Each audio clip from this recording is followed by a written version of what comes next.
ki khubor ka Batisi TV.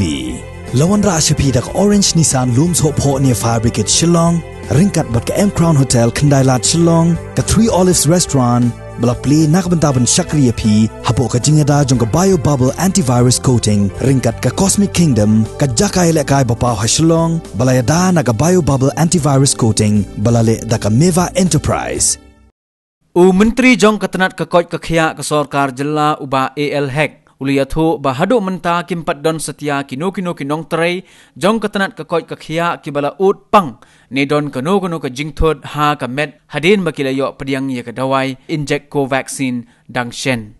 Shushu uni menteri jong ketenat kekoi kekhia uliyathu bahado kendai po na ke shispa kinong tray jong ketenat kekoi kekhia kiladap yo ye kene ke dawai injection ka ban yada na ke jing yabit ye ke jing pangklam covid khat khandai ka balasar ha ka perthai barok ko wei.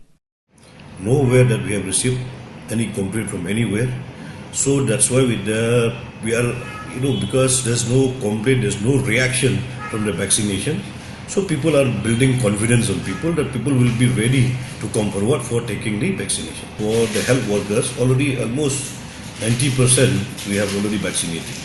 General, complete first is phase 1, then we'll see for the second phase. Phase 1 we have not completed. In the whole world, in our country, there are very, very less COVID cases in the entire country and also in our states. Very less. Why should we ask about reason when there's no positive cases now? Only few people are there.